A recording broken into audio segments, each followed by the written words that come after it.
Voilà, donc on va commencer avec Philippe qui va nous parler en tout premier. Merci beaucoup Philippe. Merci à vous. Écoutez, on va essayer d'être rapide mais sur ce que c'est qu'une recommandation médicale, surtout quand on parle d'un traitement.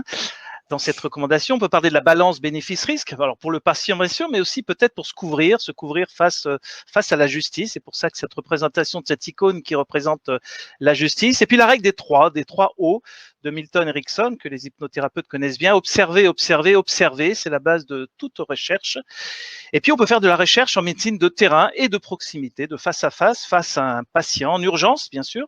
Et puis parfois, si on a un petit peu plus de temps, à tête reposée, et puis on évoquera rapidement peut-être l'étude d'hydroxychloroquine de 2020, l'étude Kurashik, Nivaquine contre le chikungunya, c'était à La Réunion en 2006, et puis pourquoi pas les études 2020-2021 sur l'ivermectine. Alors, point important qu'il faudrait normalement demander à toute personne qui s'exprime dans le domaine public, c'est cet article L4113-13 du Code santé publique qui fait obligation de déclarer ses liens. Alors, je vous annonce que je n'ai absolument aucun lien avec tout ce qui concerne l'industrie des médicaments. Et c'est la question qui est posée. Avez-vous des liens? Eh bien non, mais puisque vous avez répondu non à cette question, il sera mentionné absence de conflit d'intérêt déclaré par l'intervenant. Mais si j'avais répondu oui, on aurait mis invité à déclarer les éléments qui vous ont amené à répondre positivement. Et si vous n'aviez pas souhaité répondre, parce que souvent les gens ne souhaitent pas répondre, il n'aurait été mentionné pas de déclaration de conflit d'intérêt par l'intervenant, ce qui ne veut pas du tout dire qu'il y a une absence de conflit d'intérêt. Alors c'est un petit peu peut-être exprès, mais en fait ça porte à confusion. Alors pour trouver quelque chose, pour trouver une efficacité d'un test diagnostique, d'un médicament, il faut chercher et puis ensuite comprendre. Alors dans l'urgence, observer. Alors ça ne coûte pas grand-chose, un petit peu de temps, parfois beaucoup de temps et de patience, une ouverture d'esprit. Ça peut donner des pistes qui ensuite pourront être explorées et ne pas avoir peur des résultats. Donc ça prend peut-être beaucoup de temps, très peu d'argent et beaucoup de volonté scientifique. Ça a été probablement le cas de l'étude du professeur Raoult sur l'hydroxychloroquine où il y avait une urgence à savoir sur quel chemin emprunter nos protocoles thérapeutiques. Et puis, si on a un petit peu plus de temps, mesurer, calculer, prouver ou pas. Alors là, il va falloir des indicateurs fiables. Il y a tout un tas de notions de biais qui peuvent mettre en péril certaines études. Il va falloir du monde dans la population qui va donner de la puissance aux études et puis, si possible, une randomisation, c'est-à-dire on teste avec des médicaments chez une population, puis une autre où on donne en fait un placebo ou un autre traitement et en double aveugle, c'est-à-dire l'aveugle du patient qui ne sait pas ce qu'il prend et l'aveugle du soignant qui ne sait pas ce qu'il donne aux patients. Et puis, on fait des analyses statistiques et puis avec ça, on arrive à trouver ou pas une corrélation entre un traitement et une efficacité. Alors là, il faut beaucoup de temps, beaucoup d'argent et souvent, ça fait appel aux industries, ce qui pose un problème évidemment d'indépendance des résultats, l'État, les programmes hospitaliers de recherche clinique et surtout beaucoup de volonté politique. Et là, si vous voulez faire de la recherche, pour savoir ce qui est efficace dans le Covid, il va falloir passer par ce fameux reacting et vous verrez, il y a le lien, si vous tapez reacting, vous verrez que les personnes qui décident ce qu'on peut chercher ou pas sont quand même très proches du pouvoir actuellement.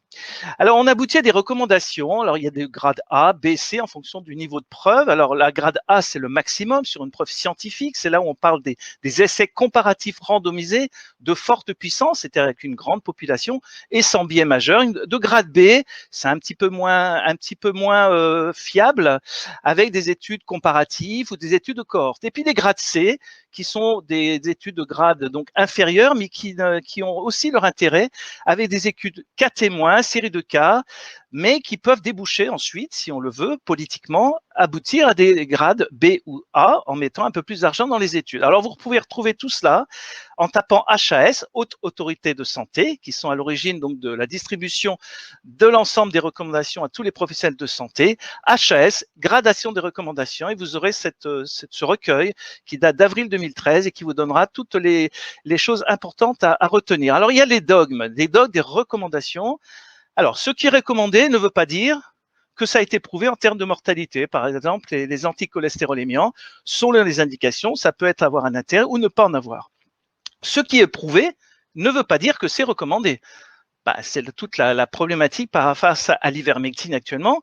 Ce qui n'est pas prouvé de façon très rigoureuse, c'est-à-dire de niveau de grade A, ne veut pas dire que ça ne marche pas. La morphine, on l'a jamais fait des tests contre quelqu'un qui prenait du placebo parce que éthiquement, ça posait évidemment problème.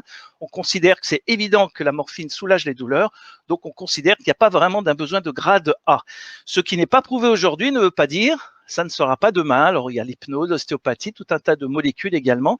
Donc, la science évolue. Ce qui ne marche pas ne veut pas dire que ce n'est pas recommandé. On pense au remdesivir, bien sûr. Et ce qui est promu avec beaucoup de com ne veut pas dire que c'est sans danger, évidemment. Hommage à toutes les personnes qui sont périls grâce ou à cause de cette molécule Mediator. Alors, quant à la balance bénéfice-risque, dont on attend partout, tout dépend de ce qu'on met de chaque côté de la balance et quel poids on estime chaque élément qui est dans chaque côté de la balance. Le poids d'un mort, le poids d'une maladie auto-immune qui ne va pas apparaître forcément à J+1 ou J+2, mais peut-être plusieurs semaines ou mois après. Le poids du nombre de bénéficiaires potentiels. Alors, la prise en charge de nos patients doit passer sur des recommandations officielles, mais aussi sur ce que peuvent nous rapporter les patients et ce que nous percevons d'eux. Alors ça, c'est un peu anecdotique, mais c'est juste chez ma dentiste et c'est marqué dans sa salle d'attente. Le fait que ces actes ne soient pas pris en charge ne signifie pas qu'ils ne sont pas médicalement justifiés. Ça veut dire quoi? Ça veut dire que c'est pas parce qu'on fait des actes qui ne sont pas remboursés, qui ne sont pas efficaces. Et ça, c'est quand même très intéressant. Ça peut être valable aussi pour les médicaments. Alors, des preuves. Voilà ce qu'on rêverait de tous les jours d'en avoir, sauf que ça prend beaucoup de l'argent pour beaucoup d'études et surtout, il y a une volonté politique qui n'existe pas toujours. Et je vous remercie pour de votre écoute.